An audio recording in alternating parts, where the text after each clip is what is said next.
This is the Radio Theater Channel.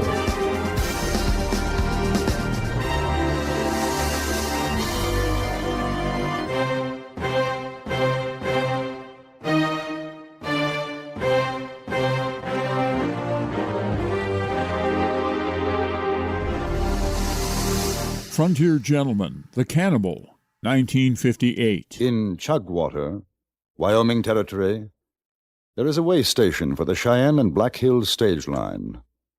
Because of a rainstorm, I witnessed a tragedy there.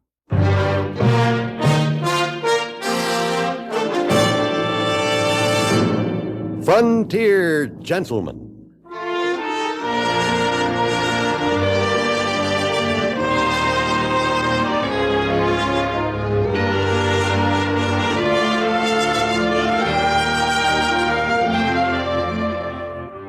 Herewith an Englishman's account of life and death in the West. As a reporter for the London Times, he writes his colorful and unusual stories. But as a man with a gun, he lives and becomes a part of the violent years in the new territories. Now, starring John Dehner, this is the story of J.B. Kendall, Frontier Gentleman.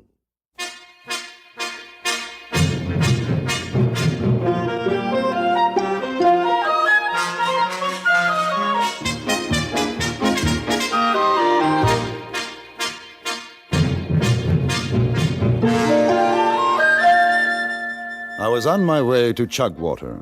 Jack Chase, editor of the Cheyenne Daily Press, had suggested that if I wanted an accurate picture of life in Wyoming Territory, Hyena Bob Saunders was the man to see. He ran the Cheyenne and Black Hills stage line station in Chugwater. In the coach with me were three other passengers. One, a gray-haired, quiet man who introduced himself as Boone Thompson.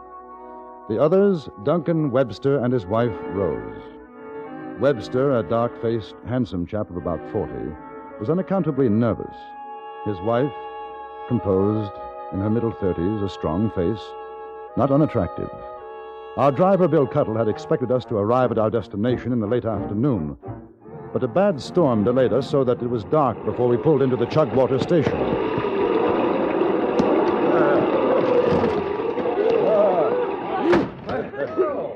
Howdy, folks. See, you got a mite wet, lady. Warm yourself over to the fire. My name's Hyena Bob, folks. Now, you just all sit down, and I'll get hot coffee and victuals. Mr. Saunders? Oh, no, not Saunders, partner. Ain't nobody never called me Mr. Saunders except my wife. And the yeller grass has been waving over her nigh on these 15 years. Oh, the name's Hyena Bob. What can I do for you? Come on over while I set the coffee on. I'm J.B. Kendall. Well, right proud to know you.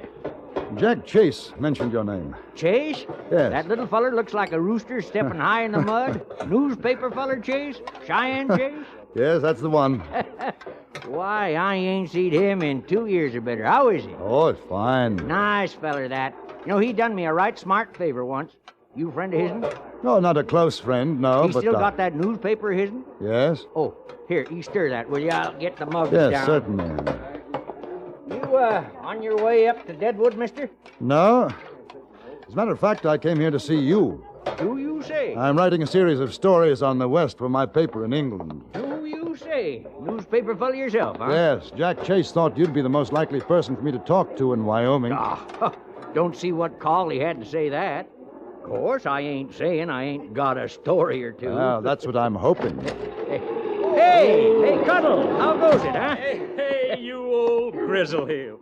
You call up this blue whistler? I ain't seen so much rain since the big one in 74. You're going to see more before this one blows over. Huh? Southbound pulled out a couple hours back. Ruth Hockaday says you can't get through the gap anymore tonight. She's flooding all over. Well, I better get them animals fed then. Yeah. I'll see you later. Ah. Well, folks, we ain't got the most comfortable shakedown here, but it'll be better than bedding out tonight. Oh, you want to get the coffee? I'll spoon out the grub. Take her over to the table by the fire. Right? Well, I don't mind the rain. It's snow and cold. That's what I don't like. I come from the east. Of course, we get it cold back there, but not like this country. Kendall, the old man say how long we'll be here? Well, I got an idea it'll be the night at least. Well, Well, I ain't staying the night. Well, now, don't get riled up, I ain't John. riled. Saying I ain't staying the night, that's all. Well, if you ain't, mister, you'll be enjoying mighty poor health outside. Now, listen, old man, I paid for my ticket. Seeing as how you come in on the stage, I figured. A little rain ain't gonna hurt. We figure on making Deadwood. Oh, it doesn't I haven't- matter, Doc. What do you mean it doesn't matter? To you? Maybe it doesn't matter to you. From what I understand, the trail is blocked anyway, Mr. Webster. Flooded. We'll have to wait. Not me. How about horses? You want to sell a couple of horses, old man? You call me old man again, Sonny, and I'm going to jump down your throat and gallop your insides out. The name's Hyena Bob.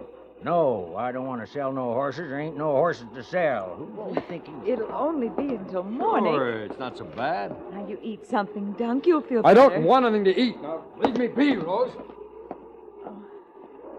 I apologize for him, gentlemen. He's not himself. There's been sickness. Well, there's no offense to us, ma'am. I'll take him a plate of food if you'll excuse me. Yes, of course. There goes a woman. Kendall, did you ever see it to fail? Strong female like that has to follow her man around wiping his nose for him.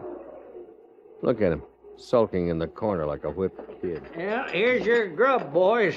More where that come Oh, thank you. Oh, that looks good. Tastes good. from. Stew's all, just stew. I tell you, just the smell of it makes me so hungry my belly thinks my throat's cut. Do you mind my asking how you make it? Well, I don't mind you asking, Kendall, but I'd mind my telling. It's a secret stew. My old woman made it for me, and her ma taught it to her. And I had to swear I'd never tell how they done it. And I ain't broke my words yet. It was wonderful. Wonderful. Hey, what's ailing him, the feller or the woman? Mr. Webster? Oh, I think he's just in a hurry to get to Deadwood, that's all. Ah, that's the trouble these days. Everybody in too much of an all-fired hurry. What kind of business you in, mister? Thompson, Boone Thompson's name. Farm machinery. Well, bust me to flinderjigs, a hay slayer. Yeah. Well, ain't no plow chasers in these parts, mister. Oh, there will be, Bob. I'm out here from the factory to get things started. What kind of machinery, Mr. Thompson? Oh, plows, harrows, seeders, binders, threshing machines, and only the best. Our factory's back in Illinois. Bob, it's all cattle out here in your territory, but there's too many. The range won't feed them. You'll have to grow fodder. You'll need my machinery to do it. That's again nature and can't be did. Bringing nesters in. I hope I ain't overspoke myself with you, Thompson, but them's my feelings. No, that's all right. You're not the first. Woman, don't tell me nothing. I say what's right and what's wrong for me, and that's the way it is. All right, Uncle. Now go on. Just do like I tell you, will you? No man ever talked to me like that before I got through. His face looked like a dime's worth of dog meat, I'm telling you. Feel sorry for her. I really do, for a fact. She's coming over. And now I got to tell you about the time I hauled a load of pussycats from Cheyenne to Deadwood. Yes, sir, that was something like... Can I get you some more grub, ma'am? No, thank you very much. I was wondering, would you happen to have any whiskey? Whiskey? I'd be happy to buy it from you. You see, my husband isn't feeling good, and I... Sure. Well, sure, ma'am. I got a bottle somewhere. I'll bring it over. Thank you very much. That's all right. Oh, that woman sure is cluttered with trouble. Well, all right, you boys go on with your grub. I'll be right back. That don't seem right. Making his wife ask for liquor for him. I think a man would do his own asking. Well, there might be reasons. But none good, I'd say. Oh, close that door. Ooh-wee. Oh, she's a fence lifter out there. Hey, Bob. Who's that, Cuddle? Yeah, that's who. How's about a dish of that hyena stew of yourn? Sure. Boy, that tapeworm of mine is sure a hollering for fodder. Anybody else want a tug of this? She's real coffin varnish. I never touched the stuff myself. Kendall, you Thompson? No, thank you very much. All right. Well, here you are, mister. Thanks so much. Oh, it don't cost. Take a friendly drink. I want the bottle. Ain't got enough for that, mister. Before this night's done and past, we all might need some. I'll give you $5. Well, you want to give me $5, I'm obliged, but I ain't giving you no bottle. You want to heist one, go ahead. All right, $10 in it. Ain't worth no more than $1, and you know it. Dunk, please. Now, Rose, shut up, you hear? Mister, I don't like much I see about you ever since you come in here, and I'm liking it a lot less as we go. I ain't asking your personal opinion, old man. I'm just trying to buy your whiskey. Oh, mister, your tongue is just a blossoming for the grave. Gentlemen, I think we'll all be the better for a drink. What you think don't matter, Kendall. Go sit down. Oh, come on, Mr. Webster. We don't want any trouble. Mr. Kendall's right, Duncan. Have a drink and you'll feel better. Give him one, please. She looked at us, her face agonized, pleading.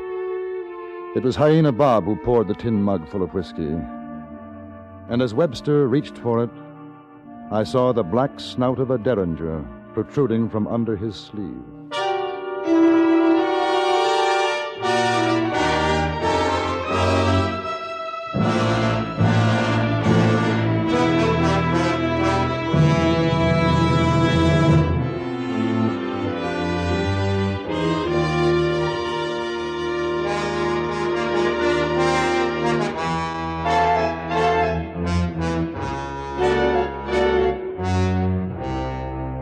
Duncan Webster drank his whiskey.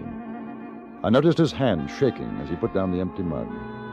Now his manner changed completely. He became quieter, apologetic. I'm sorry. I'm sorry the way I was. It's just... He ain't been feeling good. Yes, that's the truth of it. No counting how a man can feel. Times it comes over me myself when I get full of wrath and cabbage. Well, I'll go clean up them supper things. Oh, let me help you. Why, ma'am, I'd take that as a real kindness. All right, Dunk? Why, sure. Sure, you go along, Rose. Sure has been a while since I had woman folk to help me with the chores. Well, sit down. Sit down, Mr. Kendall. You want a drink? Short one. Ooh, fine. Well, I guess the old man won't mind if I join you.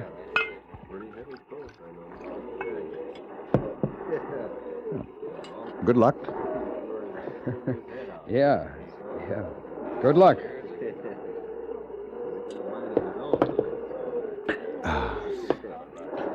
Oh, man, I sure do hate the sound of that howling wind. I know what you mean. Do you? Well, how about some cards? Thompson? Yeah? What's the driver's name, Mr. Cuttle. Oh, Cuddle. How about some cards, you two? Oh, yeah, sure, I'll play. Something I promised the wife I wouldn't do when I came out west. But, of course, I promised her a lot of things. I guess what she don't know isn't going to hurt her. Yeah. Here. Have a drink, boys.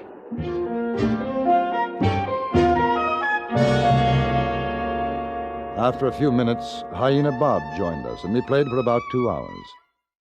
Mrs. Webster sat by the fire, watching her husband with worried eyes. The bottle of whiskey disappeared, most of it down Webster's throat. Beyond a slight raising of his voice, though, it didn't seem to have much effect on him. I couldn't be sure whether Thompson and Cuttle had noticed the hidden derringer. If they did, they made no sign. It was Thompson who started to talk about the snow. You know, playing cards like this reminds me when I was up in Montana a few months ago. Talk about cold. 40 below. It gets that way. I don't know how a man can live. Come on, let's play cards. Yeah, in a minute. Kendall, you ever been in that kind of cold? I don't think I'd want to either. Oh, no. Like if you take a deep breath, everything in your lungs is freezing. Really, I saw what it did to a man once. And I hope I never see it Any again. more whiskey? Well, I ain't no hog, mister, but I think you got enough of that thunder and lightning in you to last a spell. Hey, you talk about weather. Why, I seen cattle froze up against drift fences. Hundreds of them. Standing like statues. Cuttle? Weren't even 40 below. Cuttle, it's your deal, isn't it? Huh? Oh, yeah. Kendall, you ever been lost Feel 'em, in huh? the snow? No, I was. I haven't. I was. Only a few minutes, but I tell you, I was plenty scared. It was a blizzard, regular blizzard. Couldn't see your hand in Cuddle, front of there's your no face. call to shuffle And the spots there's off. You no got to feel 'em, huh? feeling as lonesome. I know. I was lost once in a fog. It's as though you're the last man in the world. What are you doing? There's no... You're playing cards. You're talking about snow and cold. Why don't you shut up? Who cares about freezing? Who cares about snow? I ain't hearing you. I ain't listening. Don't go out, Duncan! Now, what's he want to go out there and get himself soaked down for? I've got to go with him. No, Mrs. Webster, maybe he's better off alone. Sure, cool him off. It's that tarantula juice. Why, ma'am, you ought to been proud of him holding it the way he does. I seen a man take 2 drinks of that stuff, and he was reeling around like a blind pup trying to find out where his mama's at. Well, me for some shut-eye, I guess. You still got that mangy hound of yours sleeping on the bunks, hyena? He won't mind your fleas, Cuddle.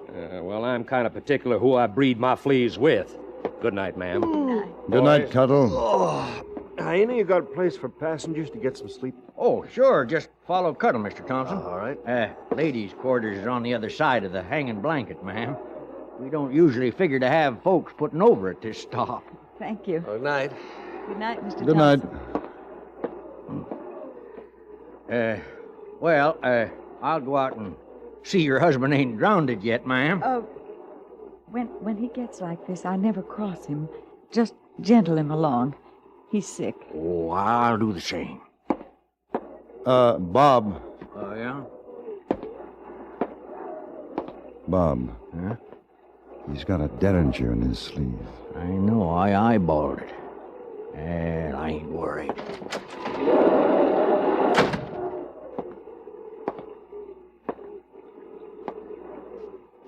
Maybe you'd better try and get some sleep, Mrs. Webster. We'll see your husband doesn't drink anymore.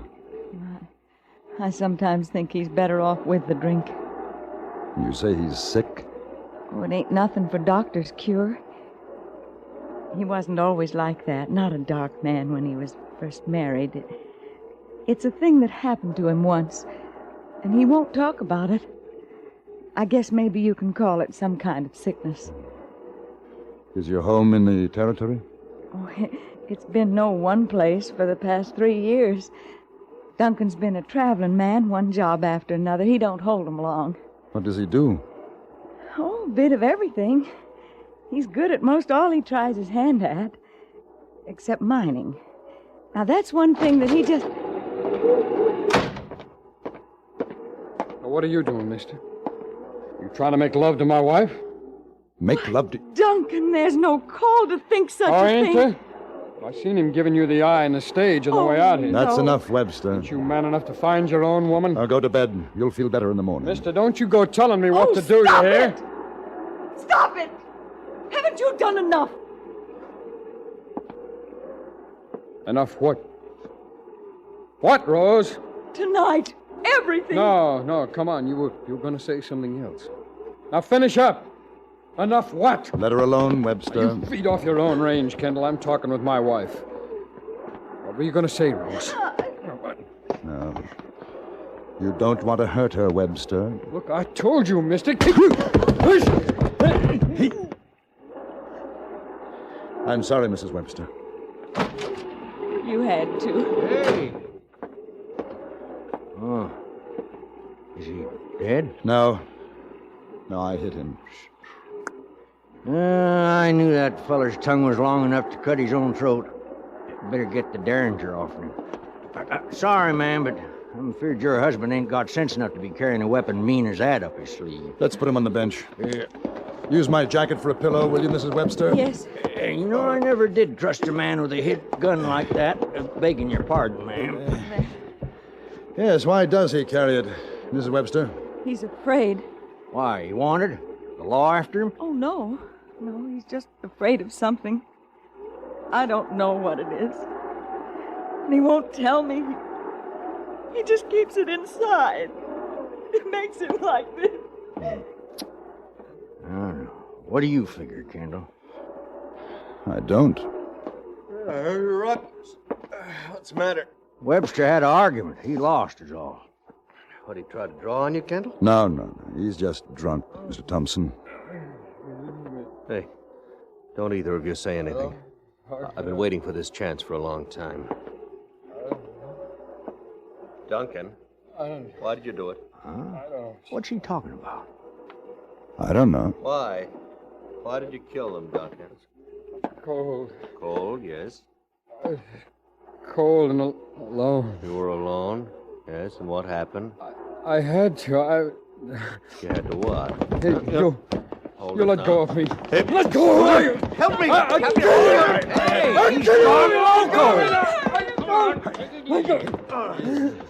All right, that's better, Webster. You told them. No, I didn't. I don't know what it is, Duncan. I don't know. What is it, Thompson? I'm a detective. Some people back in Kansas hired me. Folks of a young fellow died up in the Rockies. I've been working for him about 2 years now. Following this fellow, waiting for proof. And what did he do, though? You want to tell him, I Webster? got nothing to tell.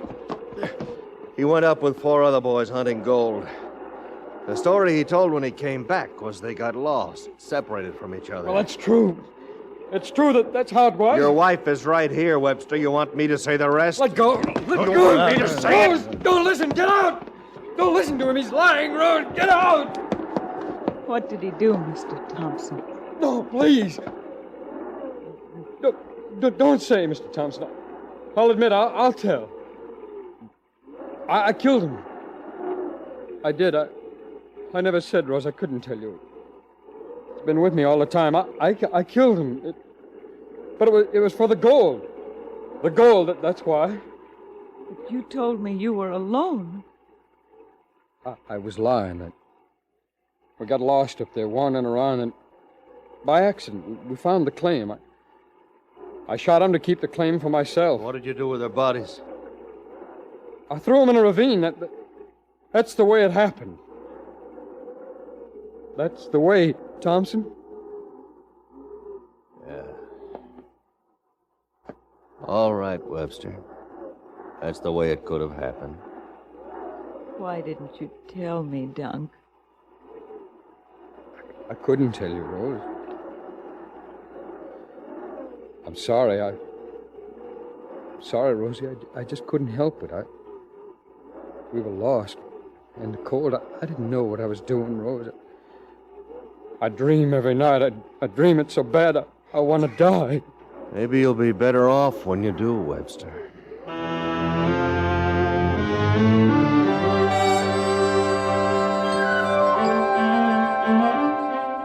The next morning, the storm had passed. Thompson took his prisoner and Mrs. Duncan and started for Deadwood on a long trip back to Kansas. Hyena Bob and I watched the stage disappear down the road. When it was out of sight, he said, I tell you, Kendall, life is short and full of blisters.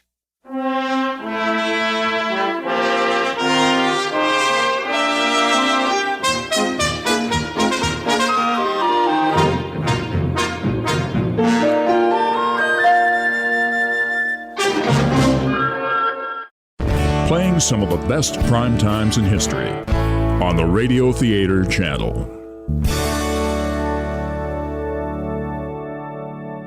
Frontier Town. Her name is Bourbon Kate. 1949. Howdy. Would you like to spend a few minutes listening to a frontier town lawyer? Because that's what I am. And Chad Remington is who I am. Attorney and sort of all-around general troubleshooter for Dos Rios and our surrounding territory. Now, when I say troubleshooter, I guess I mean it in more ways than the term is generally used. Because down our way, and with the kind of people we have, the term troubleshooter gets the emphasis on both words. Yep, there's a heap of trouble out on the frontier and a lot of shooting, too. Now, let's take last winter, for example. It had been an especially severe winter, colder than usual, with almost constant snows. Snows so deep and heavy that even the winter range was useless. Cattle froze, starved, and died right and left. Well, it was late in February up in the little mountain town appropriately named Headstone. The principal business building in Headstone is a long, narrow room operated as a cafe or saloon and run by a strange, hard-faced woman called Bourbon Kate. Her real name, or the rest of it, I guess no one ever knew. Well, this particular night was a blustery one. Kate's saloon was empty for a change, and Kate stood behind the bar cleaning up and polishing glasses. And suddenly the door opened and... Well, Sheriff, evening. Evening, Kate, evening. Guess this is about the worst night of the whole winter. Wouldn't surprise me none if there won't be a head of cattle left up here after this storm is over. I get you something? Yeah, I guess so. The usual. And Kate. Yeah, Sheriff? Make it 4 fingers this time. You bet. Man needs something to keep his insides from freezing. Here. Listen to that. Don't know what's going to come of the cattleman now. A blade of grass for feed is worth more than a porterhouse steak. Well, Kate, here's to you. Drink hearty, Sheriff.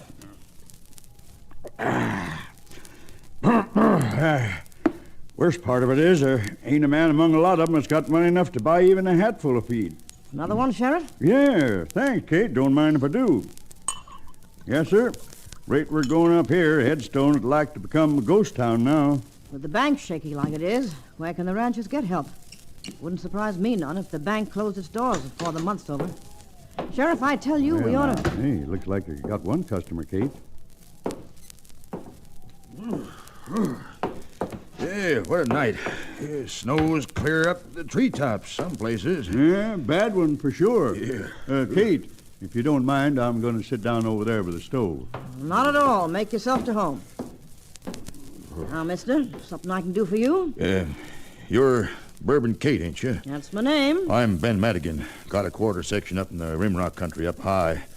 This storm just about ruined me. Well, you ain't alone, Madigan, believe me. I did manage to round up some of the yearlings and herd them into the barn, but, well, I ain't got no feed left. Not a stick of straw or a single grain. Well, you can always buy a little feed. They tell me Josh Winter's store's got some left. Yeah, I know. I went to the bank to borrow a few dollars, but that cheap old Jasper turned me down. Cold. Well... Yeah? Well, that's why I come to you. Me? You mean you want to make a touch? Yeah, I sure do, and I'll pay it back, believe me. Come summer, every last red cent. Well, I'm sorry, Madigan. I ain't in the lending business. Well, from all I've ever heard, you're loaded. Made it all right here, too, out of the folks around Headstone. Folks like me. No, sir, I got a rule about... Yeah. How much you need, Madigan? Oh, shucks, I guess I get by on 100. Yeah, 100'd be fine. Well? You look honest. I am honest. Yeah. I said you did. Well, here's 5 $20 gold pieces. Well, doggone. I'll tell you what I'm going to do with you. Yeah? I'll cut you high card, double or nothing. High card? You mean if I lose, I'll owe you 200?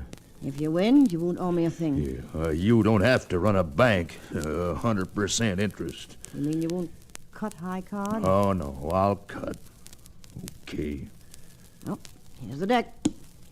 You cut first. Well, what do you know? Red Queen. Queen of Hearts. Well, let's see you beat that, Kate. Oh, you sure ain't making it easy on me. I might as well not cut and just give you the money. Oh, go on. Cut him. It was your idea. Okay, if you say so. Well, I'll be jiggered. An ace. The ace of clubs, Madigan. Yeah, where'd you get it? Off the bottom of the deck? Madigan, I guess you don't need the money so bad after all, making a remark like that. I just think I'll put them gold pieces back. Oh, no, you don't. I always heard a man didn't stand a chance in a game with you, and now I know why. Madigan, keep your hands off that money. Yeah, well, I'm taking it, and you're not going to stop me.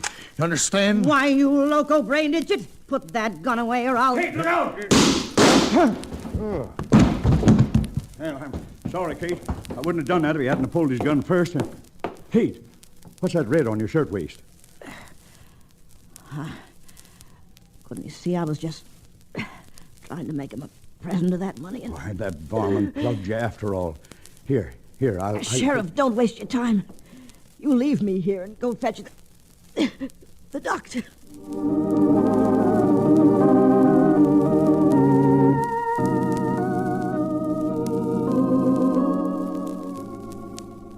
Ben Madigan was killed, all right. The sheriff's bullet hit its mark plumb center. But poor old Kate, she got a slug, too. 2 days later, when the storm died down, I received a telegram from Kate asking me to come up to Headstone because she wanted some legal help. It turned out it was her will that was bothering her. We didn't know that till we got there. That is, by we, I mean my landlord and sidekick, Cherokee O'Bannon, the former medicine man who now runs a livery stable over which I have my shabby little legal offices. Well, we wasted no time going to Kate's and seeing her. She looked tired, awful tired, and mighty old as she lay there, her face gray as ashes against the clean white pillowcase. Fellas, it was mighty nice of you to come, particularly in this kind of weather. Ma'am, I'd like you to know that we have weather down in our part of the country, too. But for a woman whose name was Bourbon Kate, I'd walk halfway around the world and snow up to my eyebrows. Cherokee sure talks a tough game of two-fisted drinking, doesn't he, Kate? I've known the old fraud since he peddled his genuine Cherokee Indian rattlesnake oil. And even when I was giving him drinks on the house, he'd never take more than one. Well, let's talk about you for a while, Kate. Doctor says you're going to be all right. Yeah, that's what the doctor says. He's a good man. Once saved me from a nasty snake bite without the use of the usual remedy. Well, a doctor who can do that with you, Cherokee, must be a miracle man. Well, we'll see if the doctor's right this spring. If I'm still kicking around this spring. Oh, you'll be here longer than I will. Now, what's on your mind? Chad, I ain't been no angel, you know. I danced in Rio and worked saloons in Sydney, and a girly chorus and shows out of New York. Well, that's nothing to be ashamed of, ma'am. Besides, you've accumulated a lot of the lovely green folding stuff. I've made money and I've spent money. But my life ain't never amounted to very much. Never done anything folks call constructive. Hey, what are you talking about? Wasn't too long ago you practically nursed a whole Indian village through an epidemic of diphtheria single-handed. Oh, anybody had done that, Chad. It just happened that I was there at the time they come down sick. But, well, like Cherokee says, I have got a little money tucked away, and, well, I ain't got nobody to leave it to. Well, now, if you're looking for someone to leave it to... Kate, don't I remember hearing my dad tell me that you used to be married? Sure. And in 20 years, I ain't even had so much as a Christmas greeting from a kid. Married by this time, I reckon. His father was a no-good sort. Yeah. Well, about this money, Chad, when the storm was over, the ranchers are going to need money bad, and I kind of thought I might help them out a little. Well, that's a wonderful idea, Kate, but you don't need me for that. Yeah, I do, Chad. I want you to handle it. Most folks I've ever known don't like taking money from a woman, and after that Ben Madigan being shot in my place the other night... Oh, for goodness sakes, Kate. It wasn't your fault. No, but try to convince folks. Oh, come on in. Who are you? My name's Madigan. Cleve Madigan. There's no call for coming into a woman's room with a chip on your shoulder. Yeah? My father was killed in her place the other night because she tried to fleece him out of some money. Young fella, that remark calls for an apology. Don't, Chad. Let him be. Now, don't go try to help me, too. I'm full able to take care of myself, even though my pa wasn't. Mister, you're either going to have to stop yelling around here or get out. And fast. I'll get out when I've had my say. And I'm telling you this, you old harridan. The folks around this part of the country are mighty sick of you and your kind. And if you know what's good for you, you'll move along. Get out. Doggone you anyhow. Now I do want that apology, and this time I'm not going to wait for it. Now, let me alone. Take your hands off me. Now, look, are you going to apologize to Kate? You're darn tootin' right I'm not. You're not getting no apology out of me, but you're getting this. You lame-brained young idiot.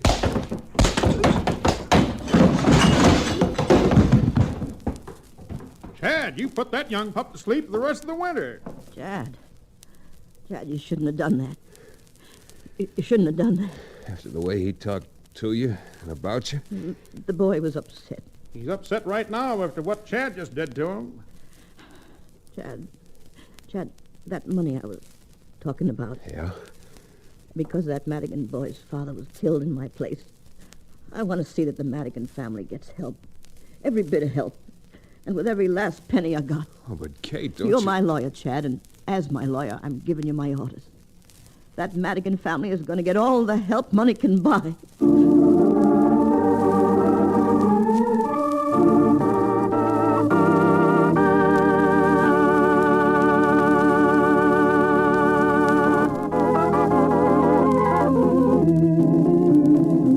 Well, her name might have been Bourbon Kate, but in my reckoning, she wasn't just 100 proof. She was 100% gilt-edged woman. With a heart truly as big as the proverbial whole outdoors. Well, being the kind of woman she is, one you don't talk back to for long, Cherokee and I started to see what we could do with her money to help the ranchers. We talked it over with the sheriff and decided to order several carloads of feed shipped up to Headstone. It was while the three of us were talking it over that we got our first bad news. The barber ran into the sheriff's office to tell us that a mob had descended on Kate's saloon and was busting the place to pieces. Well, leaving the sheriff to round up some deputies, Cherokee and I raced down the street to the scene of the bedlam. Come on, men! Smash this place into kindling! You loco coyote, stop it! Cut it out!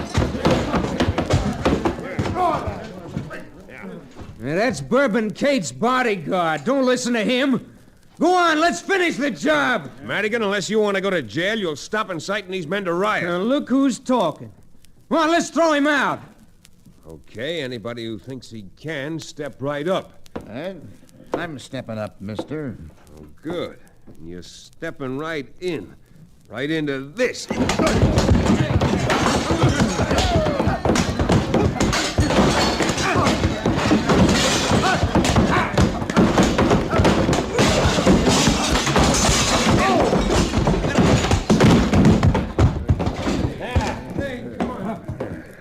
Just in time, Chad. Here comes the sheriff and his deputy. Here, every doggone one of you. You're under arrest. If you know what's good for you, you'll come along peaceable. My men have got orders to shoot, to kill.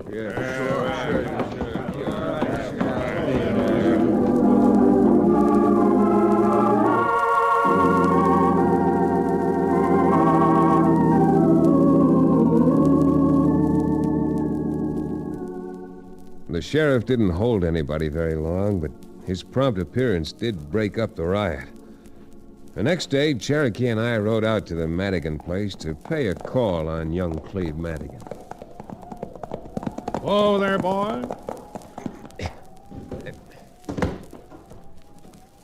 Well, I hope the young man's at home, but last night's little experience has calmed him down. Of course, I don't blame him for not... And what do you want? Cleve, we rode all the way out here to talk to you. Yeah, I'll bet. I really want to find out how I enjoyed being locked up. If Kate wasn't the kind of woman she is, you'd still be locked up. If you come out here to talk to me about that old witch, you're sure wasting your time. What? Well, nice plight, young fella, isn't he? I certainly don't like him calling Kate an old witch.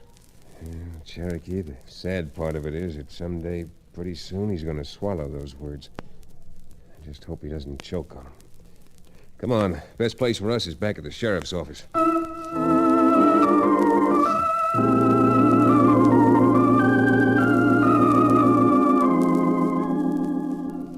Well, I guess you'll be pleased to know that the freight cars got through with the feed.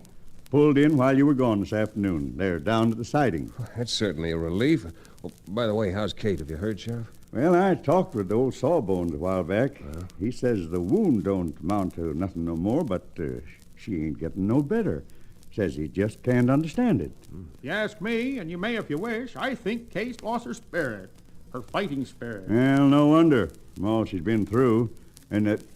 Say, I almost forgot. Yeah? The ranchers called a meeting this afternoon to try to get some help from the state. Oh, that's great. By the time the state could vote on it and send the ranchers some help, the snow would be flying again next winter.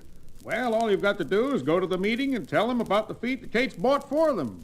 Yeah, I guess that's the thing to do. With all the ranchers together, I'll just go to that meeting and tell them the good news.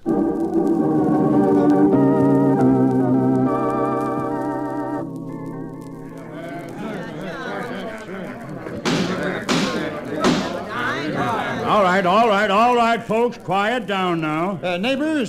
Neighbors, I telegraphed a fella I know in the state senate. He says the state will be glad to help, but they can't appropriate no money until the next regular session.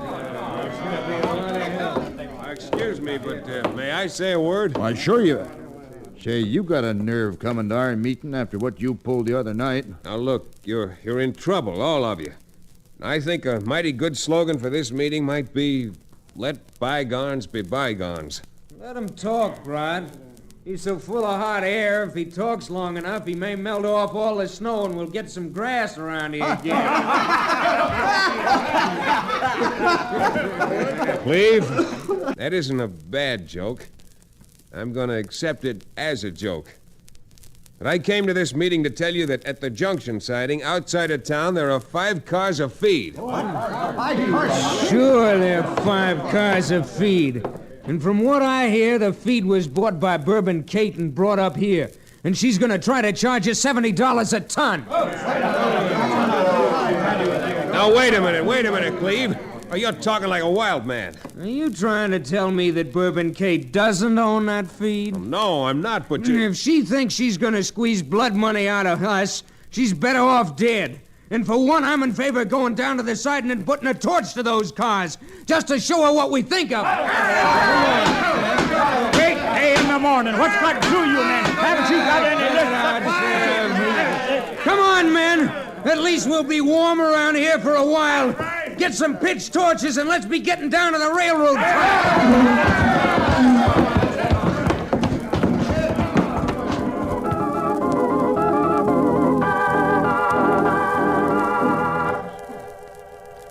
Ever try to reason with a mob? I'm here to tell you it just can't be done. Neither the sheriff nor Cherokee nor I had any influence with them. Nor would even one of them stay to hear the truth about those cars of feed. Well, as soon as the hall had cleared, the 3 of us decided to go down to the siding and, not wanting any bloodshed, to see what we could do about straightening them out. The wind had started again. Going was tougher than ever. Doggone it, Chad. This wind's just going to make it worse. At the rate you're running, I could use a little wind myself. If we can uncouple just 2 of the cars and save them, we'll have done some good. Hey, look. Look, they've done it. Huh? The fire's already starting. Oh, what fools these mortals be. Sloping to the south, if we can just unhook 2 cars, they'll roll down that ravine and be safe. Chad, huh? I don't think we're going to get there in time. If we do, it'll be because someone has carried me. Great jumping Jupiter, Chad. Hey, ain't that somebody climbing on the ladder on the side of that burning car? Sure is, Sheriff. He's climbing up there to release the brake. Release the brake? Then once that car starts rolling, he won't be able to get down without jumping. Hey, hold it. No use running now. It's too late.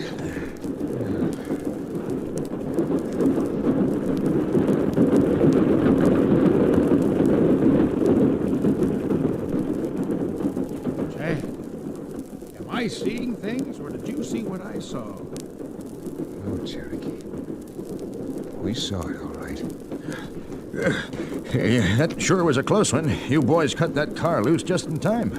We didn't cut it loose. We didn't get here in time. Well, then who was it? That was Bourbon Kate who done it, Broderick. Yeah. And there she goes riding that boxcar, probably to her death. Look at her roll. Not a good looking at that car does, because it ain't never going to make that curve. Merciful Providence, the car's tipping. It's going over now.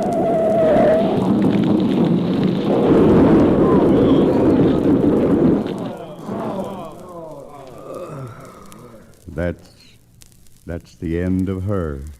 Yeah, what an awful way to end.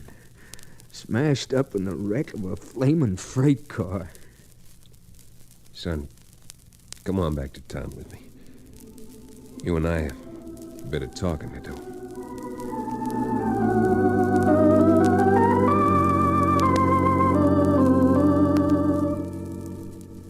fight was gone out of Cleve Madigan, so he came along quietly and chastened. I thought the best place to talk to him would be in the room where Bourbon Kate had lived, so the four of us headed for there. I don't mind going with you, but what's the idea of taking me up to her place? Cleve, there's a letter here that I want to turn over to you. Wait. I'll open the door. See, as sick as she was, I'll never know how she managed to get out of the bed and down to... Chad. It just can't be. Am I crazy or something? I know I saw her riding on top of that freight car. We all saw her, Cleve, but still there she is, right in her bed. Is she... Well, you know, is she... Yeah. Reckon she's been dead more than 2 hours. But that... I don't understand it. Well, there are a lot of things in this life we live that none of us understand, Cleve. A good deal of it has to do with the spirit inside of us. I'll say amen to that. You mean you think this was a miracle?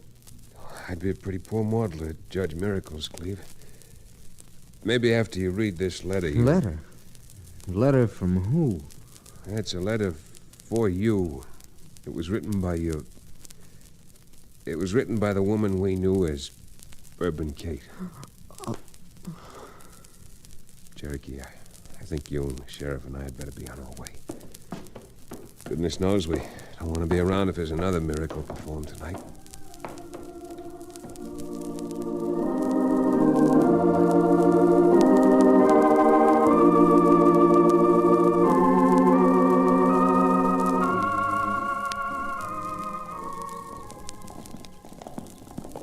For the life of me, Chad, I still can't understand it. Shouldn't even try to, Cherokee. The important thing is that we were there to see that Kate's desires and her will were carried out. Plenty of feed for everybody now. And I imagine Cleve Madigan won't judge folks quite so harshly again. Every time I think of her, I get a lump in my throat. That might be a good thing for you, Cherokee. It may stop you from pouring things down your throat that you'd be better off not having. And look, if you don't mind now, I don't feel much like talking. Let's just rattle up these ponies and get on home. Come on. Come on there, you. Start moving.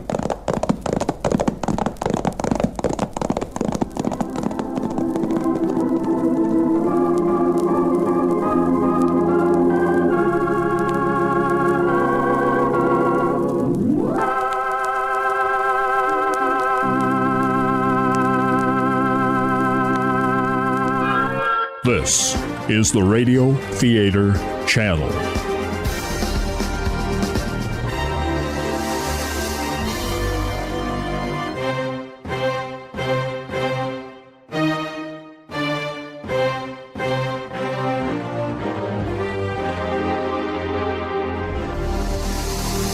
Gunsmoke, Old Fool, 1960.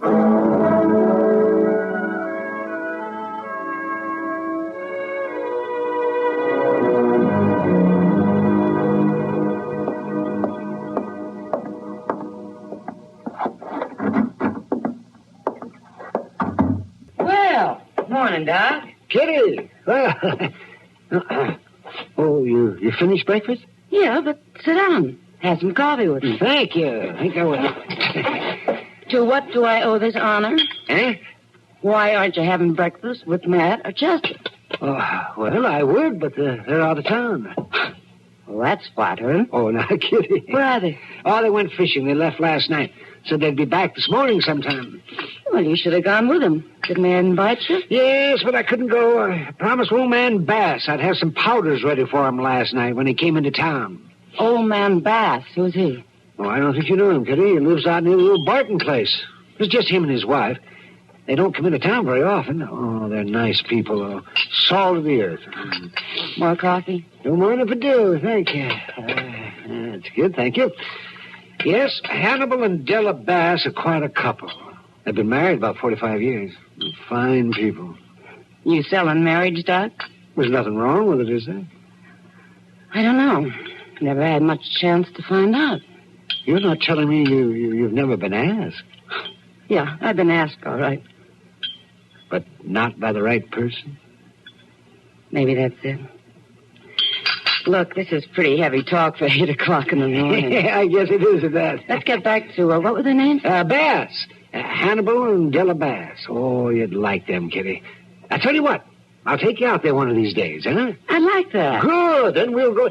Yeah. What's the matter, Doc? You know, I was just thinking about those powders I made up for Hannibal. I'm afraid I might have leaned a little heavy on the soda.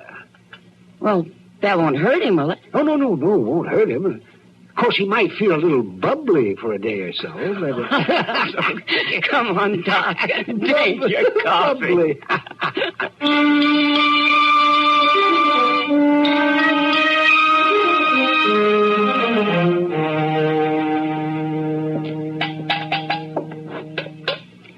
I heard you come back from Dodge last night, Hannibal. Didn't figure you'd be up in time to do the chores, late as it was. Here you are. Thank you, Della. I ain't missed doing the chores in 20 years. But you didn't get to bed till past 10. Did you get your powders from Doc Adams? Yeah, I got 'em. Funny thing, ever since I started taking 'em, I felt kind of bubbly. That's good, ain't it? I mean, that's what them powders are for. Sure, that's what them powders are for. He's a good doctor, that Adams fella. Hey, well, Sounds like one of the Schultz got himself caught up. could be a wolf. Shotgun's loaded. It's right behind the door there. I got it. We'll see you later.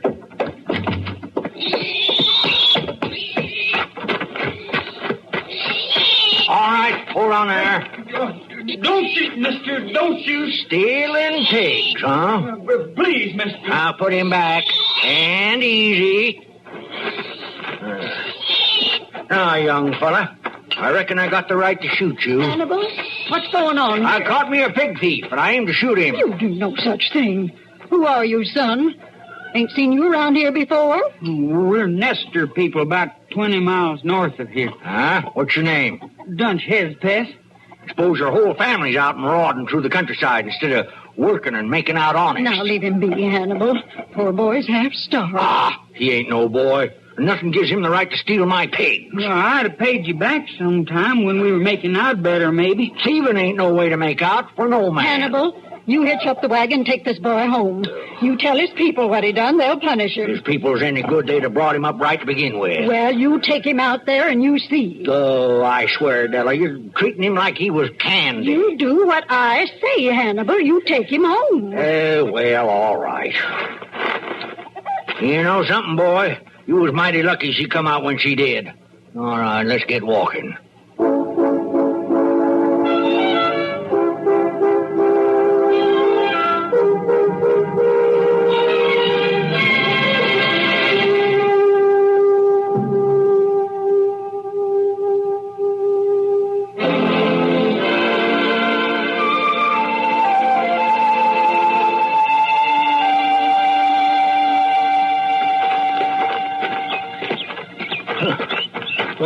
This ain't much of a place you got here, Dunk. Oh, it's poor, but we only been here a month. Well, it won't improve by itself, you know. Ma? Hey, Ma, we got company. Who is it, Dunk? Oh, this here's Hannibal Bass, Ma. How do you do? Oh, ma'am. Is your husband around? He's been dead 5 years. What is it you want, Mr. Bass? Well, I brung Dunk home so's his pa could whup him for stealing pigs. Dunk? Well, I didn't figure he'd miss one little old pig. Oh, I'd rather starve than have my boy thief. No, Ma. Things ain't gone too well with us, Mr. Bass. It's hard being a widow woman. All alone. Poor. Oh, well, I didn't know you was a widow woman. That's what I am. Boy, why didn't you tell me about this? All you wanted to do was shoot me. Oh, no. No, I wasn't going to shoot him. I just wanted to scare him. Oh, well, You could still have the law down on him, though. No, I don't have to do that. Maybe he's learned his lesson. No, you're a good man, Mr. Bass, and kind. I could see that right off. Well, I ain't one to hold grudges. I'm just trying to be fair. Oh, what a shame there ain't more men around like you. He's a real gentleman, ain't he, Dunk? You ought to see their place, Ma. You wouldn't believe it. Nice, huh? Oh, I worked hard on that place. Mr. Bass, won't you stay for a cup of chicory? No, thank you, but I'd better be getting back. Mr. Bass, if you're ever through this way again, we'd be proud to have you drop in. Well, thank you, ma'am. Yes, I'll do that. Oh, it gets awful lonesome out here, especially for a woman. Oh, yes, ma'am. It surely must. Well, goodbye. Bye, Mr. Bass. Ma'am, Dunk. You sure calmed him down, Ma. I think he's forgot about the pigs. Yeah. And he'll be back. Hello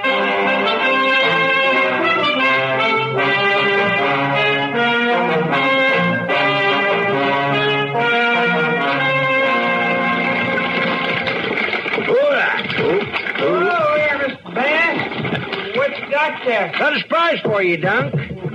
For me? Yeah, you and your ma. This is for us, all this stuff in the wagon? All for you. Now, where's your ma? Inside, pretty enough. We seen you coming. She didn't have to go to no fuss. She said you'd be back. Oh, did she? I told her what a fine place you got. The house and the barn and all. Oh, Mr. Bass. Ma, look what he brung. Oh, now, Mr. Bass, you shouldn't have done that. Nothing, ma'am. My gracious, my goodness gracious. Oh, we couldn't accept all that. Just a few little things. A few little things. Chickens and pigs and corn and coffee and, oh, goodness knows what all. Well, the way I figured them that's more fortunate ought to share what they got. You're too good. I'm just doing what I see is right, like I told Della when I loaded up this morning. Oh, you're a fine man. Maybe I should start unloading. Oh, look at there. Pure coffee. Yeah. Why, we ain't had coffee in over a month. Oh, my. You've sure made us happy today, Mr. Bass. Now, you come on in the house, and I'll fix you a cup. Oh, well, there ain't hardly time. Oh, please stay. It'd be good to talk to someone. I need a man to talk with, Mr. Bass. Now, just for a little while, and maybe. You get that stuff unloaded now, Duncan. We'll be inside. Okay, Ma. Mr. Bass, you've got to remember we ain't very fancy here. But it's what's in the heart that counts.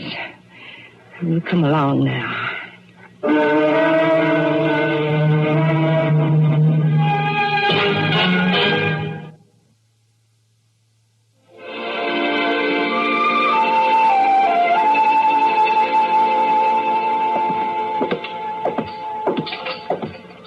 Oh, Gondella, where are all my shirts? I can't find a one. There's plenty in the bedroom. Not good ones. Your good ones is all dirty, Hannibal. Ah, doggone it, anyway. You're forgetting we had 6 Sundays this past 2 weeks. What? The way you've been dressing. Well, what's wrong with a man cleaning up once in a while?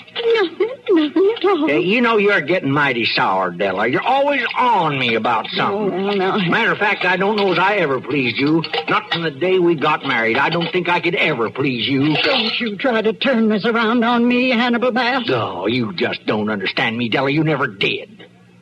That's it. That's what I've been waiting to hear you say. What? I bet the widow Hedgepeth understands you fine, don't she? I bet she even told you she did. Now, you leave her out of Not this. likely I'll leave her out. Hannibal, I've been mighty patient with you these past 2 weeks.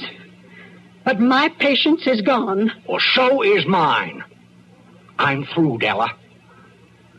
Through? I'm going to marry Elsie Hedgepeth. Why, you old fool. Now, don't you call me that. You poor old Now, fool. Della. I love you, Hannibal. I always have. But my gracious, you can be ignorant. Oh, I don't have to stay here and listen to this. Yes, you do. Don't you budge out of this house. Why not? What are you going to do? I'm going over to talk to Elsie Hedgepeth. You're what?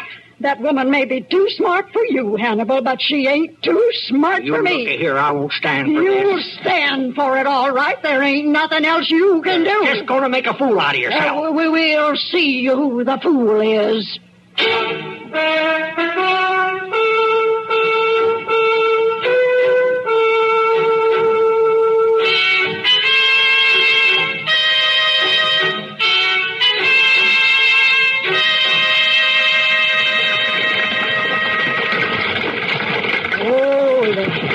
Whoa! Hello? Anybody home? Yes? You Elsie Hedgepeth? That's right. I'm Mrs. Hannibal Bass. Yeah, I kind of figured that. You gonna get down out of that wagon? I'll say what I have to say from here. Go ahead. I just wanted to see what a husband stealer looks like. I ain't stole your husband. No, and you ain't going to. Not that you ain't trying. He's a growed man. He can do what he wants. You're a bigger fool than he is. Is that all you come here to say? I've been married to Hannibal Bass for 45 years. And I've loved him that long, too. I ain't about to quit now. Well, maybe you ain't got much choice. I bet Hannibal told you he's going to marry me. He also told me I didn't understand him. Well, that's sure true enough. Mrs. Hedgepeth, I didn't come here to ask nothing of you. I came here to tell you something. Go ahead. Talk all you want. It won't change nothing. You don't want my husband. All you want is his house and his worldly goods. You admit that? I ain't saying nothing. Well, I want him, and I don't care if he's rich or poor. Now, there's a difference there, ain't there? You're just jealous because you can't hold him no more. All right. There ain't no use talking to you. I'm going to have to show you. Here, now. What are you doing? You put down that rifle. Maybe you'll understand this. You murderer! You shot the heel off of my shoe. Maybe you understand now. Don't shoot! Don't shoot again! Next time it won't be your heel. You think about that, Widow Hedgepeth?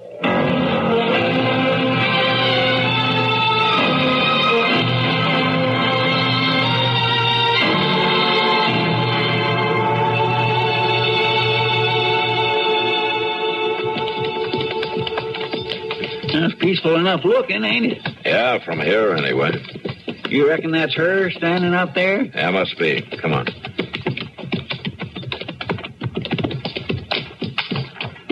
This the Hannibal Bass place, ma'am?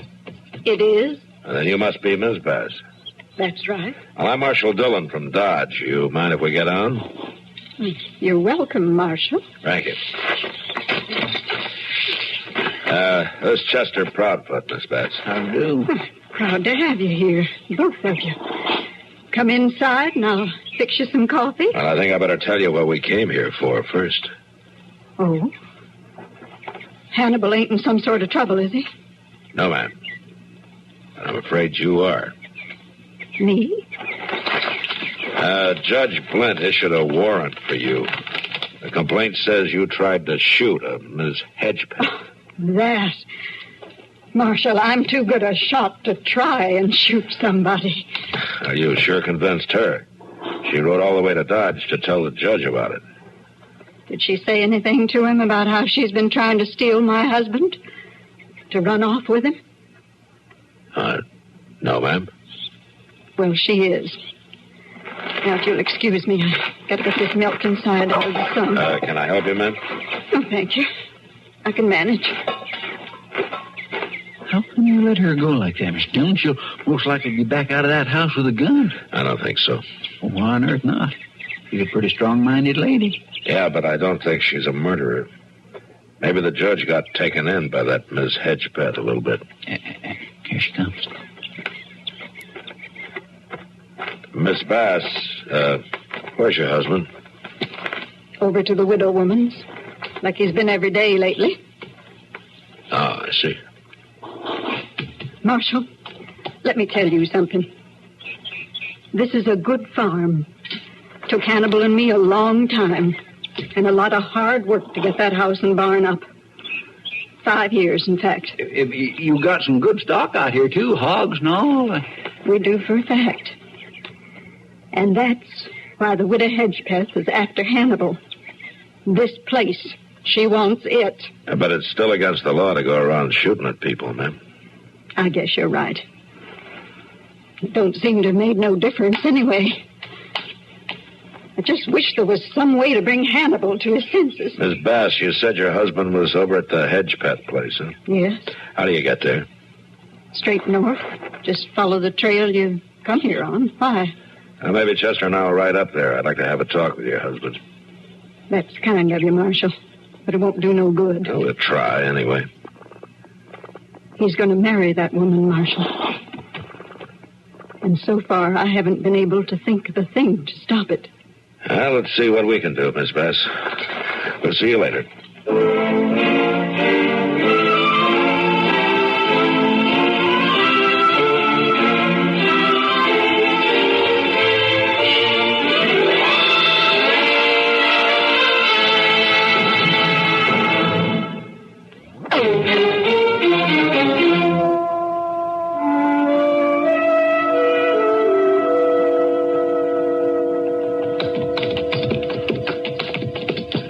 Hannibal Bass sitting on the stoop there. Looks kind of like an old turkey, don't he? I wouldn't let him hear you say that. Hello? Hello? You Hannibal Bass? Yeah. How'd you know my name? Who are you talking to, Hannibal? I'm Marshal Dillon, Miss Hedgepeth. Oh, from Dodge. Well, I'm afraid you come to the wrong place, Marshal. You must have rode right by the Bass farm. What are you talking about? What is this? I went into Dodge the other day, Hannibal, and I got the judge to issue a warrant for her arrest. Whose arrest? Your wife, Della. You didn't expect me to do nothing about her trying to murder me, did you? You ain't going to put Della in jail, are you, Marshal? No, I'm not. What's this all about? Well, I'll make this real simple, Mr. Bass. This business has gone far enough. It's got to stop before somebody gets hurt. Now, you're coming back to your place with me right now. Oh, no, he ain't, Marshal. He's staying right here. You're going along, too, Miss Hedgepeth. What? And once we get there, everybody's going to lay their cards on the table, and I'm going to be there to see that they do. Now, let's get ready. I ain't going alone. I'm going to take my boy, Dunk. I don't care who you take, but we're starting back as soon as you get your team hitched. Now, let's get going.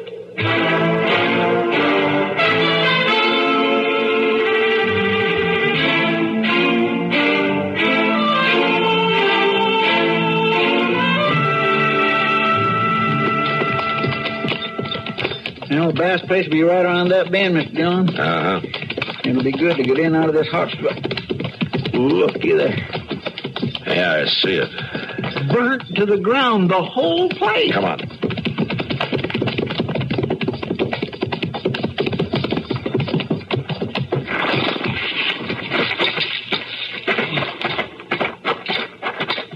Hello there, Marshal Dillon. What happened here? You all right? I'm fine, Marshal. That Hannibal coming?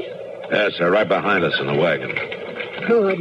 But your house and the barn, how did it happen? Both of them at the same time? I swear I don't understand it. I think I do, Chester. Just wait. Ooh. Della! Evening, Hannibal. Oh, Della! You brought her home a little too late, didn't you? I didn't bring her. The marshal did. Ask her what she thinks now, Hannibal. You done this, didn't you? You set fire to the whole place. I said ask her what she thinks. I think you're crazy. I think you're both crazy.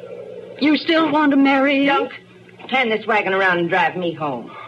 Sure, Mom. Well, what are you waiting for? Let's go.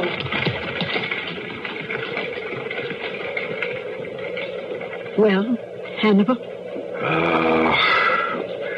You was right, Della. I'm just an old fool. We're going to have to start from scratch again. Well, We've done it before. Hannibal, I fixed your favorite supper. Whole beans. Oh, Della. Oh, you're some woman. Now, Hannibal, you stop that. You got guests. Oh, yeah. Marshal, if you and Chester care for whole beans, we'd be proud to have you stay for supper. My goodness, I ain't had none of them in years. We'll be mighty pleased, ma'am. You'll have to sit on the ground to eat 'em. I saved a few plates and things out of the house. I'll get 'em. Oh, no, you won't. I'll get him.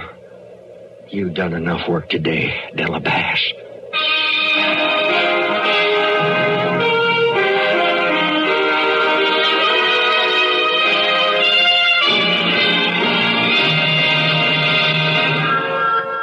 Playing some of the best prime times in history on the Radio Theater Channel.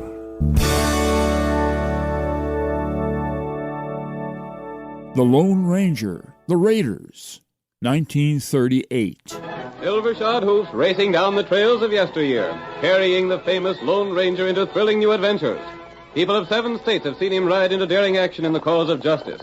Stories of his many heroic deeds have come down through the years to be told once more. The Lone Ranger rides again. Come on, Silver! That's it, old fellow! Stretch out those great legs of yours! Santa's waiting for us! We must get there in time! Hi-yo, Silver!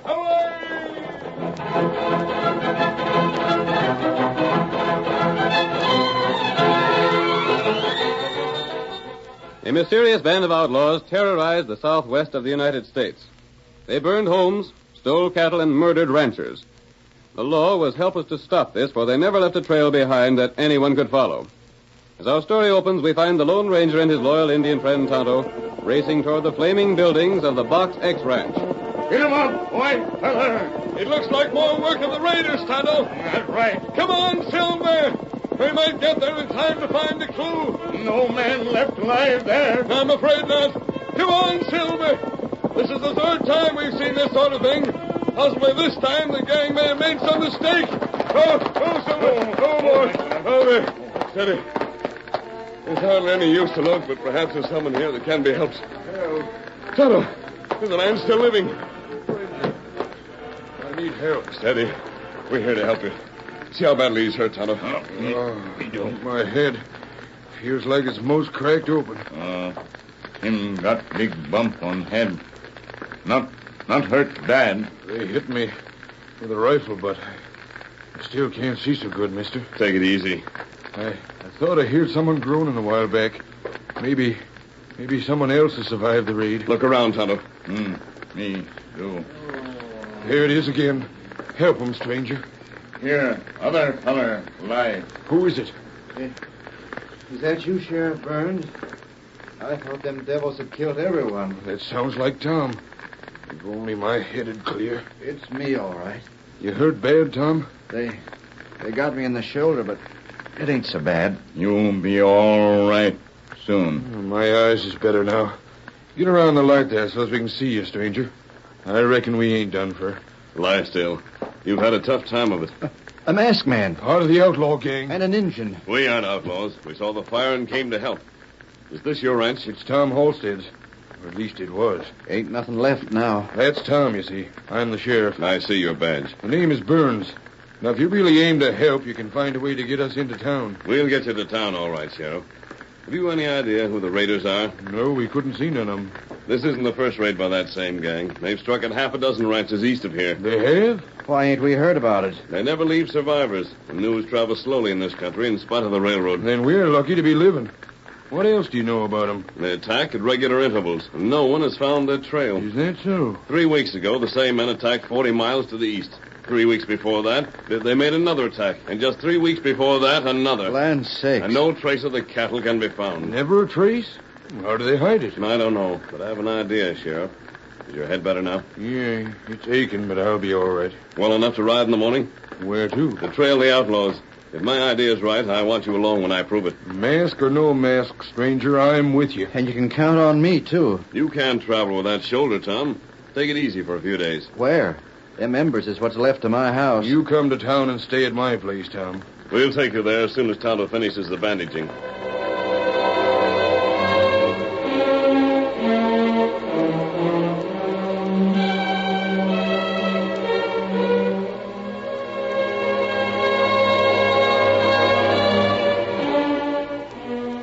The Lone Ranger proved himself willing to help the sheriff. He and Tonto took the lawman and Tom Halstead back to town. But before the masked man left, he had won the sheriff's full confidence. The following day, the ranger and his Indian friends spent several hours studying the ruins of the Box X ranch while waiting for the sheriff. That's Sheriff Burns coming now, Tonto. Him right on time. Tonto, I'm sure that our idea is right, but it may be hard to prove. Whoa there. Whoa. Yeah, here I am, mister, right on time. What's this idea of yours? I'll tell you later.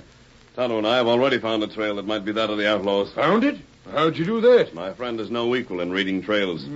I've heard that sometimes Injuns are uncanny that way. You riding that trail? We've just been waiting for you. Well, I'm here. Let's travel. Yep. Come on, Silver.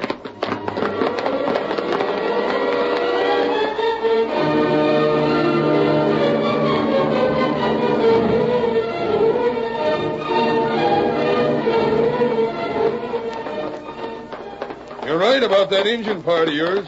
He's better than bloodhounds when it comes to following the trail. And that ain't all. No? He fixed Tom Halstead so his town will be as good as new in another day or so. Tom was raring to go this morning. Would have, too, if I hadn't kept him in bed kind of forcible. I'm glad of that. His shoulder will be completely healed in a short time. Sure it will. Then he'll be able to help us in the attack on the outlaw gang. Attack? Gosh, you ain't figuring on attacking them critters, are you? Why not? Why, we can't get enough men together to go get them. We'll worry about that when we've located them, Sheriff Burns. You seem to know what you're doing. Leastwise, I hope you do. Oh, that's what Why have you stopped, Tonto? This where trail ends. At the railroad tracks, huh? Good. Good. I don't see what's good about it. Ain't nothing here but them railroad tracks for as far as a man can see. And those tracks, Sheriff Burns, tell the entire story. Eh? Tonto, are you absolutely certain the trail of the cattle stops at the railroad tracks? That's right. If the trail did go beyond here, we could follow the cattle a darn sight easier. Up to here, there's so many hoof marks that they're all mixed up. That's just why those outlaws have been so secure. I don't savvy. Get off your horse, Burns. Let me show you something. All right. This flat rock will do to draw on. I'll use this sharp stone to scratch lines. Here. This is the railroad track along here. Yeah? Now, over here is the Circle K Ranch. That was the first one to be raided by the outlaws. It's right near the tracks, you see. Yeah, I didn't know they'd been raided, though. All the men were wiped out. The buildings burned and the cattle stolen.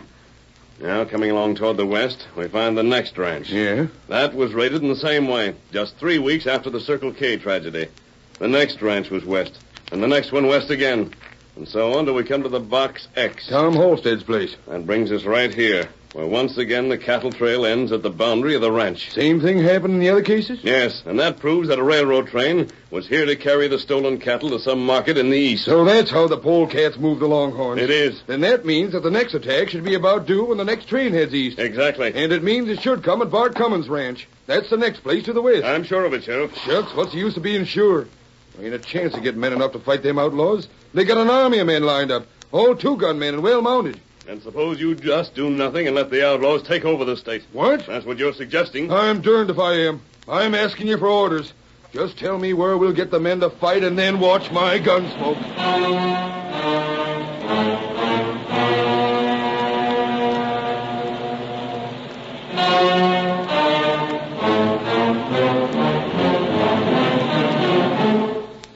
The outlaw band had their hideout miles beyond the railroad tracks where the Lone Ranger had talked to the sheriff.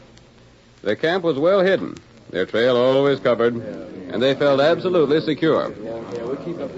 Riding for a ways on the choo-choo train is the slickest stunt I ever heard of. So is everyone off the trail, including bloodhounds. Squinty, when's Boss Lacey due back? Mister, take my advice and don't ask no questions. Tain't good sense to ask things about Boss Lacey. He don't like it. Well, I was just wondering. Don't wonder, savvy? I savvy. Horse, coming! Where's Lacey now? I can tell he's riding a mile off. Reckon he's got the dope on our next job.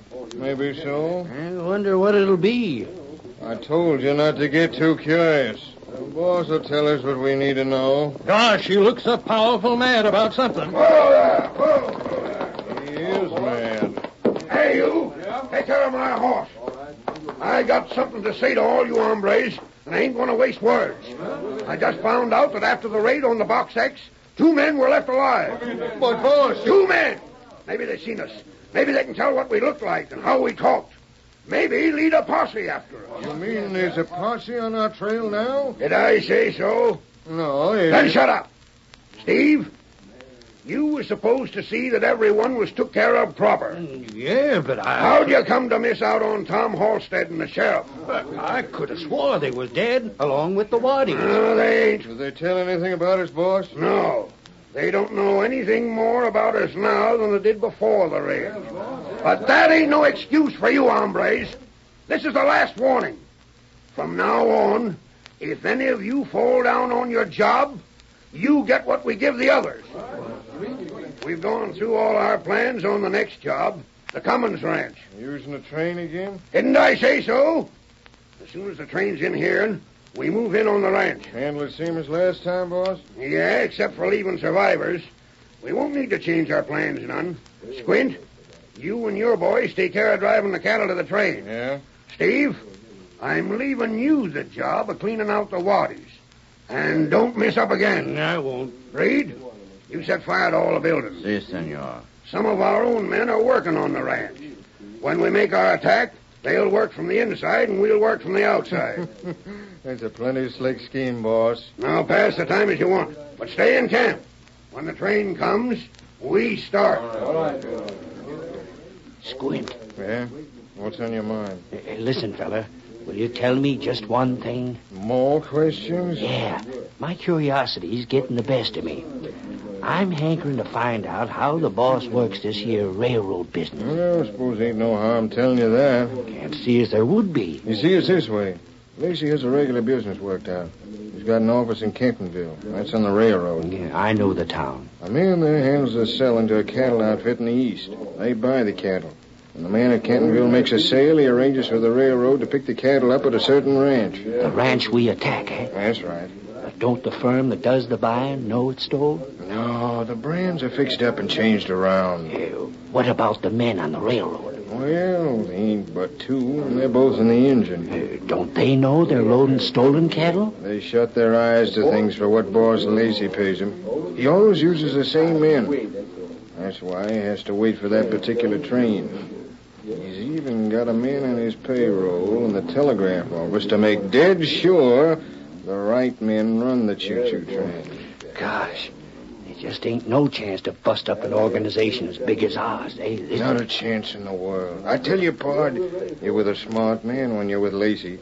Just watch how he takes the Cummins Ranch. It'll be a sight to see. Look out. Here he comes. Now, you new men. Everyone in this here outfit is a fast shooter. If you wasn't, you wouldn't be in this gang. That's all. I'm building this gang into the strongest one the West ever knew. You all know what I want from you, and Squint will see that you obey orders. Now we've got our plans made to clean up the Cummins Ranch. Bart Cummins has one of the finest herds of cattle in the state, and I can get top prices for it. Now listen careful, and I'll tell you what we're going to do. Now to continue our story. You will recall that in the first act of our drama, the Lone Ranger and Tonto rescued the sheriff and Tom Halstead from the burned ruins of Box X Ranch House after a raid by a mysterious band of outlaws. No one in the territory had been able to understand how the gang made away with the cattle they stole without leaving a trail. But the Lone Ranger discovered that the rustlers used the railroad and stole only from ranches bordering the tracks. Our scene opens in the ranch house of Bart Cummings, miles west of the Box X. Bart is speaking to his wife. Oh, gosh, Linda, I'm tired. You have a hard day, Bart? Yeah. Seems like when one thing goes wrong, everything else has to bust loose at the same time. What's wrong? I don't know exactly what's wrong.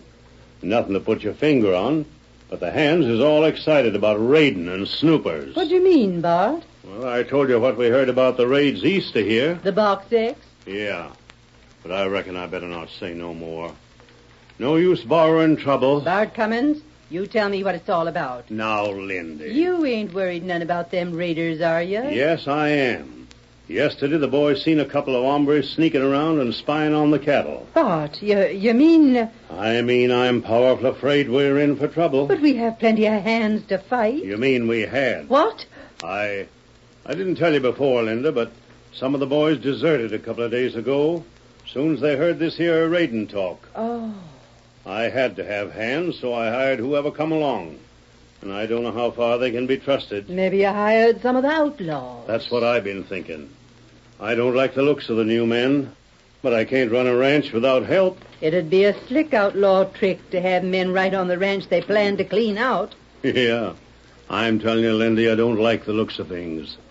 I got a mind to pack you off to town to live with your aunt till them raiders are caught. No, Bart. I'm staying right here as long as we have this ranch. Well, if there's anything to this raiding business, you won't be safe here. Neither would you. Ain't it so, Bart? Yeah, but... Then I'm staying. If there's any danger, you're not facing it alone, Bart Cummings. Oh, gosh, Lindy, What is it? What's that? Anything wrong? Matty, we caught this here masked hombre down by the bunkhouse. Bart. An outlaw. I'm not an outlaw. If you ain't, why are you wearing a mask and a brace of 6 guns? What's the idea of snooping around my ranch? I came here to speak to you. Came here? Looks to me like you was fetched. Several ranches east of here have been raided and men killed. Yeah, I know. Your ranch will be next. Why, You see, boss, he is one of them. He's making threats I to... came here to warn you so that you could prepare for them. You mean you came here to spy on us? If my men hadn't caught you, you'd be back with your outlaw pards by now, telling them the whole layout of this ranch. No matter what you think, your ranch is in danger. Boss, should we take his guns? He said he'd come along peaceable if we let his guns and that mask alone. Good idea. Hand over them guns, mister. I'll take them. I got the drop on you, and I aim to find out just who you are. Stand back. What? Don't make a move, any of you. Did you see that draw? Faster and greased like I warned you. Guard yourself against the outlaws. Wait. Stand where you are. Get him! Open that door! Get after him! Shoot him down! Don't let him get away! No use going after him. That horse he's riding goes like chain lightning. Ain't no use to even fire after him. Maybe he was honest, Bart. You heard him threaten us? Maybe he wasn't threatening. Huh? What he said could have been a warning as well as a threat. No one has to draw as fast as that unless he's an outlaw. There's one man has. Yeah? A man that rides a white horse, Bart. A horse called Silver. Silver? That's what he called his horse. I know it. Then great guns? He must have been the Lone Ranger. I've heard of him. If that was the Lone Ranger, then what he said was true. But what can we do, boss? First, we set out a double watch. All old hands that we can trust. But we ain't got enough men. No, we got enough men if we work all day and night. We take 3 hours sleep in 24. What else? Watch sharp and be ready to fight to the finish. That's all we can do.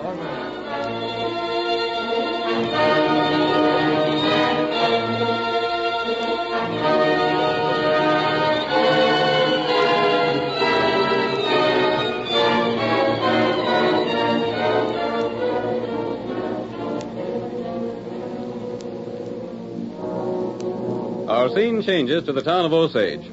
Tom Halstead has been asking the sheriff a number of questions, which the lawman has refused to answer directly. I ain't saying nothing about my plans, Tom, in case they don't work out. How's your wound? I told you before, Sheriff, it's all right.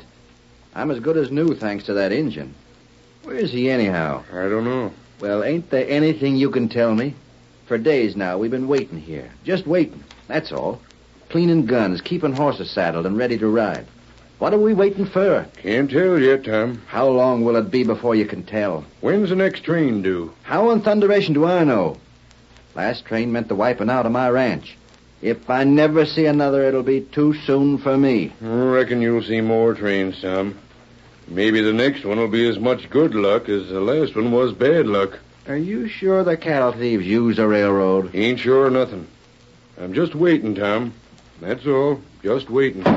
Sheriff. He's come. Tonto. You ready, ride? Is it time to ride, Tonto? Tell me, is it time to ride? Time here. Then come on, Tom. That's what we're waiting for. At last. That's what we kept the horses saddled for. Follow me. Lead the way, Tonto. Get men in town. I talked to every man in town separately, and they're all ready. Tom, ride to the cafe. Tell the boys here it's time to ride. Tell them the Lone Ranger needs them. The Lone Ranger? I'll signal with my gun. Come on, boys. Come on, get riding. The Lone Ranger needs you. Get up there. Get up.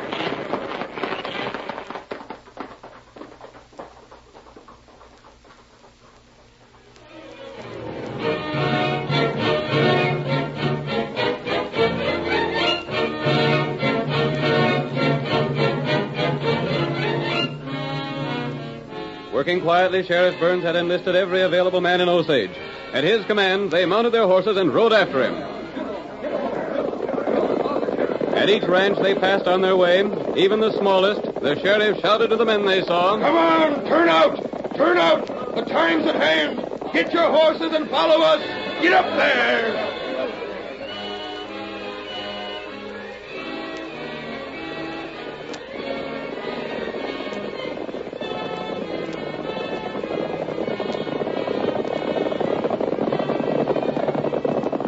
As the hard-riding posse thundered on between Osage and Bart Cummings' ranch, their numbers increased.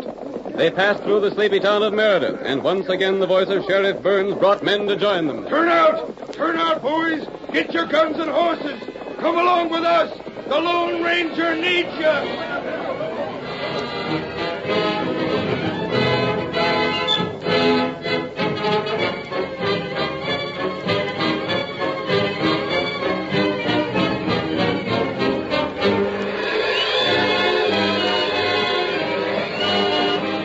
The sheriff and his hard-riding men raced along, increasing their number as they went.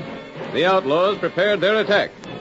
It was some time later when the train they'd been expecting slowed down to a stop near the Cummings ranch. It was the signal for the gang to start their raid. Remember what you're to do, boys, and don't miss out. There's a train all ready for us to load the cattle on. You sure your own men are in the engine, boys? Yeah, they'll be there all right. Train wouldn't have stopped if they hadn't. Head for the house first of all. Get Cummins himself, then his family, then the cowman. Last of all, the cattle. And don't leave no survivors.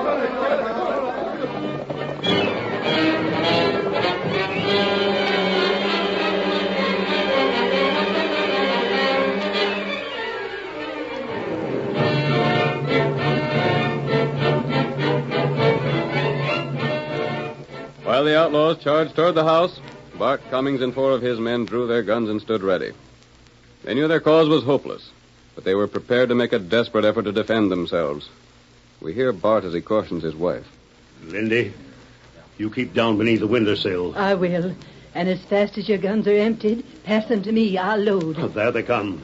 The train's already stopped at the track. The train that'll carry your cows away. They won't none of us see it. But take all of them you can, boys, before you go down. How close are they now, Bart? Not far. The moon makes things as bright as day. Lindy, take this 6-gun. I don't know if they'll try to capture you, but don't let them. Save one bullet, just in case. I understand. They're starting. All right, boys. Pour lead into them.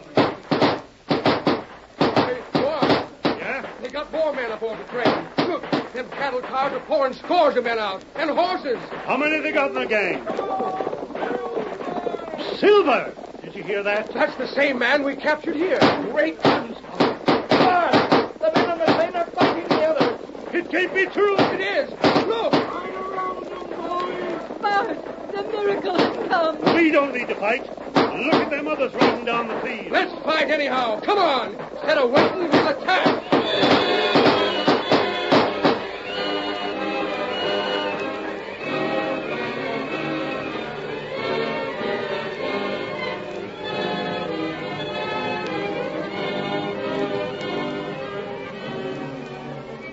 The outlaws were taken completely by surprise at the appearance of the sheriff and his men. The posse leaped from the cars and closed in on the gang. Lacey was shot in the fighting, and a score more of the outlaws went down before the posse's blazing guns. The remaining outlaws soon threw down their guns and surrendered. Don't shoot. Let me surrender. Let us all surrender. We'll face trial. You'll face trial, all right. Yeah, and you'll tell all you know about this scheme. It was Lacey's gang. Now he's dead.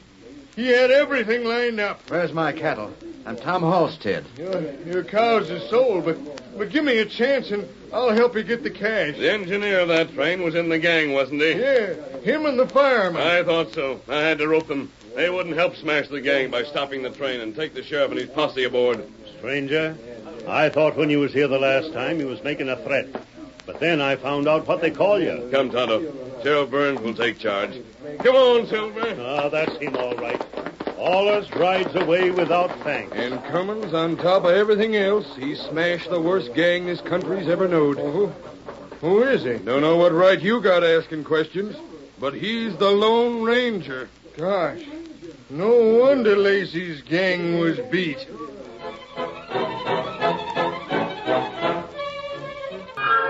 You've been listening to Western Wednesday on the Radio Theater channel. To hear all these great programs 24 hours a day, 7 days a week, listen at oldtimeradiolisten.com. The Radio Theater channel.